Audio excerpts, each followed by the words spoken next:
I'm here today to talk a little bit about innovation. Now, for all of you that just rolled your eyes, I'm right there with you. All of us have been asked consistently at work, how can we innovate? How can we get faster? How can we do this better? And I'm not gonna lie, I love design thinking.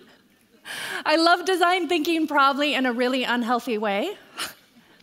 But I love design thinking because I feel we have finally found an amazing tool that can scale innovation in our community. But in order for this to happen, we need to slow down. We are working so fast and so furiously to get ahead. And in order for innovation to work for all communities, we need to slow down because the consequences of that scaling are real. They impact all of the communities that we work in, and they impact all of the communities that we live in. Design thinking absolutely cracked the code on innovation, but innovation is also the greatest asset of underserved communities and under-resourced communities. And that's where we need to start leveraging all of our new ideas. So I want to talk a little bit about my journey here, why I love innovation, where that passion came from, about how I'm manifesting that in my life, in my work, and what we're going to do after we leave here today. So I always have thought of myself as the other. The other isn't always a term of endearment.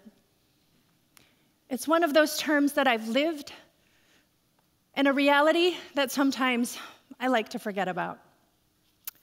So my life started almost 4 decades ago. Oh, it hurts to say that. On the streets of Korea. I was a baby in a little box, left on the street to start a new life. That new life for me was a new beginning. So as I took a look at how that shaped me and how that shaped my identity as the other, I thought, okay, I can do this, because no one puts baby in a box.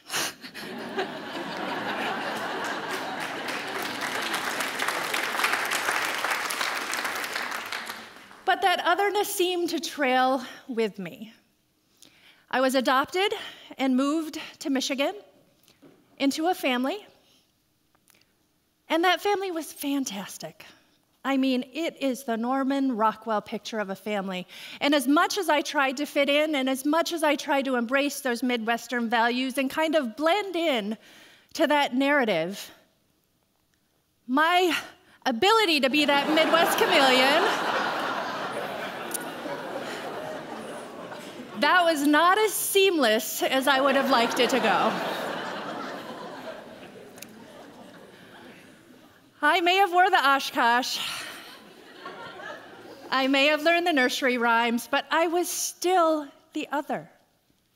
When people looked at me, they saw me first for what I wasn't, and never really saw me for who I was. It took a long time in my life as I transitioned into my teenage years, into those really tough, awkward years where that otherness haunts you, whether you're other or not. And I found myself in a very, very dark space in a pit of despair.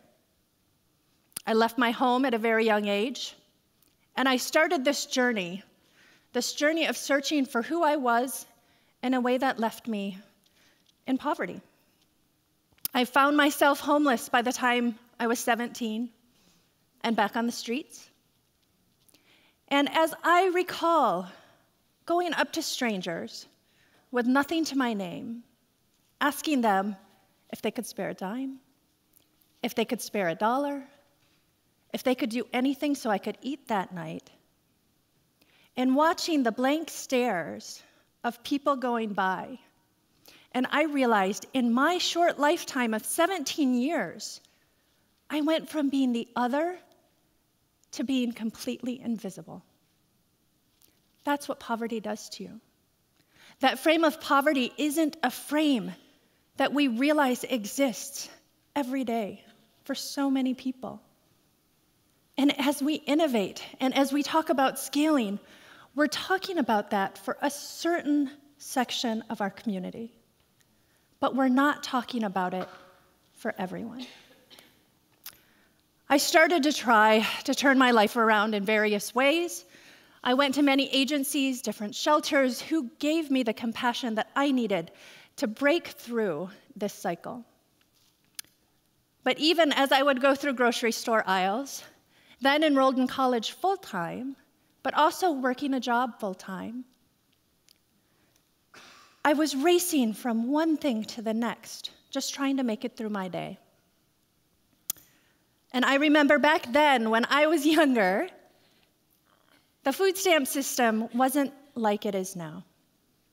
They gave you little books that looked like coupon books, and they made you tear them out right in front of everyone in line so everyone could look at you and sneer and judge. And I had grabbed a salad, and it was from the deli. And I was just like, oh, I need to get some food before I run to class. I just want this salad. I went through the checkout line, and the cashier, she looked at me, and she stopped, and she said, oh, no, you can't buy salads with food stamps. That's from the deli aisle. You're not allowed to buy that food. Everything about my existence was designed. It was designed to make me feel a certain way. We as society are designing the narratives and the realities that people live every single day. I ended up finishing college, going on to get a graduate degree from the University of Michigan, so baby did get out of that box.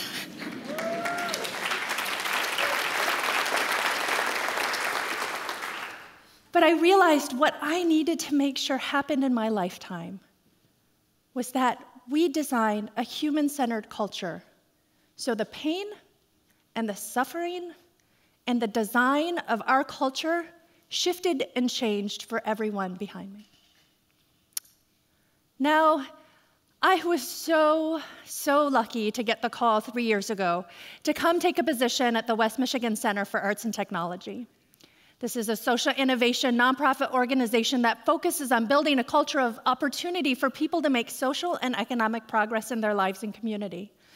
And we do that in such a beautiful and respectful way that when people walk through our doors, services don't feel like services. No matter how much money you have or how much money you do not have, you do not feel one bit less than, one bit like the other, one iota of your being and of your existence and your soul never feels like hope doesn't exist. I knew I was home when I took that job.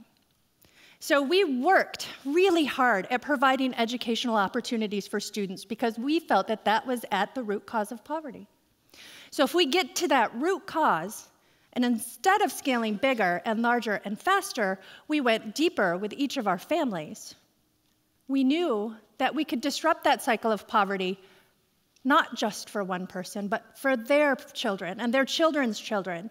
And that cycle would end with that student that graduated. So, a culture of opportunity was at the absolute core of everything we do. We delivered arts and technology education for urban teens in Grand Rapids after school. We taught them things like skateboard design and video game design and coding and all of these amazing outlets that were creative and innovative and all of the things that I said, okay, when we do programs that teens want, these are them, because we're gonna do something that's cool and awesome. And I had a 16-year-old son then, almost turning 17, and I told him about this amazing opportunity. And I said, look, Micah, look what I'm doing. Isn't this amazing? And he looked at me, and like 16-year-old kids do, he said, but Mom, you're not cool. It's it's okay, I argued back. I'm like, no, I am so cool. And the scale of coolness, like, I am here. Other mothers, I'm here. He's like, no, you're not cool. But it gave me pause.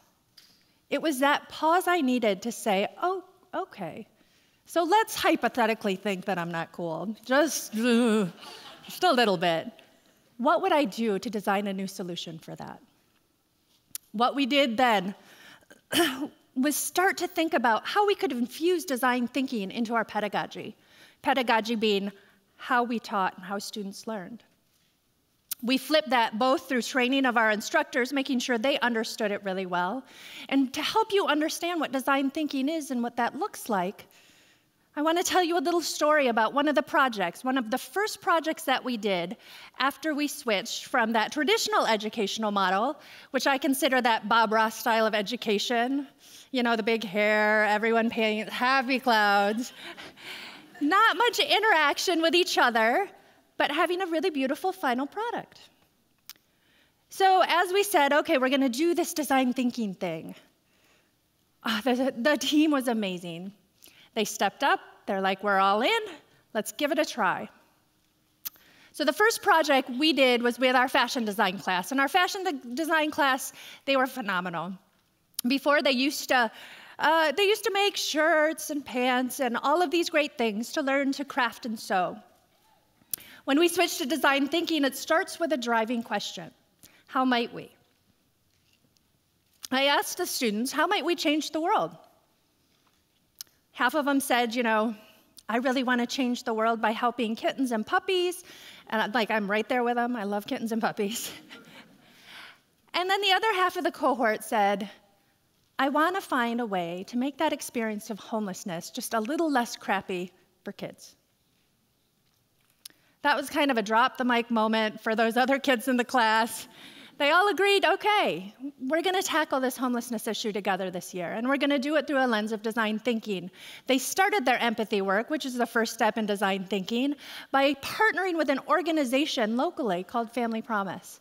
Family Promise assists families in transitioning from homelessness to permanent housing. So they went down and they talked to the kids, and they learned about the needs and the emotions and how that experience was in a very real and tangible way. They didn't assume. They didn't tell us what our students and our kids needed. What they did was they went down and actually made a human connection to build that human-centered culture. What they heard was the kids, you know, were carrying things sometimes daily, weekly, monthly, and they would have to do it in those little plastic grocery bags that you get when you go shopping. The kids said, if I could just have something that I could carry as a backpack, then I could use it when I go to school too, and it would be mine. So the kids prototyped, which is just a fancy way of saying tested and built. They prototyped a backpack, and then they came up with their second prototype. The second prototype was a little plush toy. I'm like, plush toy, backpack, which one are you going to make? And what happened was, as they were designing this plush toy, it was a firefly. And they wrote a story about a firefly finding its way home and lighting the path. When you squeezed the plush toy, it illuminated, and the students said, we just wanted to make sure the kids, if they were in a dark and scary or new place, had a little light that didn't feel so foreign to them. That is design thinking. This isn't about the latest and greatest thing. It's not the magic Post-it note. It's not the Sharpie that does everything a magic wand does. Design thinking changes lives. It is the key to social impact and the key to that design to make sure that no one is left behind. But we need to get to know each other to do it. So this question comes, what do we do next, right? So you're like, yeah, you can do it at WMCAT. I can understand how you shifted your life, but I've got to go back to work. So what does that look like? Everyone is asked to scale these days. It's the new standard. How can you scale fast? How can you scale quickly? How many people can we get this to? And what I realized is we're being asked to scale. We're not being asked what the real impact in the community is. If we're judging value by our profit and loss sheets and GDP instead of graduation rates in our communities, we're failing.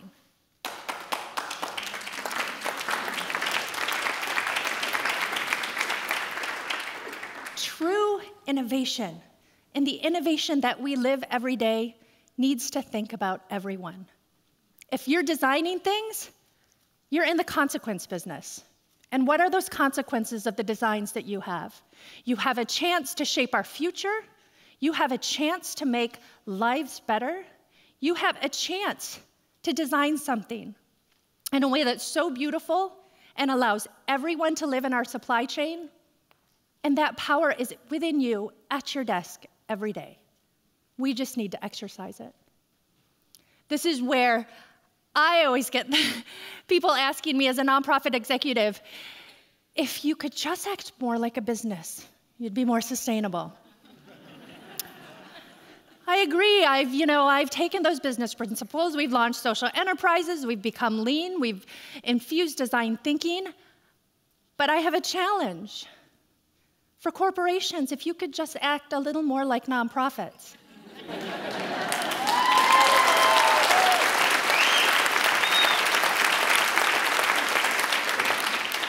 There is a beautiful middle ground. There are so many companies doing amazing things for their employees.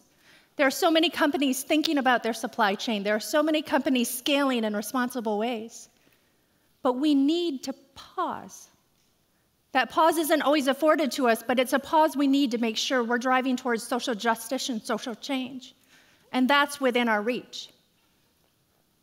So I always like to end with a thank you.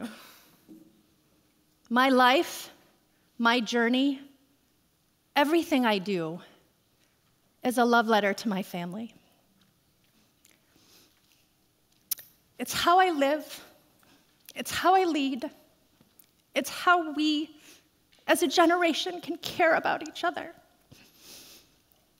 And I'm asking all of you to just care, because we do not have time in our life, in our communities, to leave anyone behind. Thank you.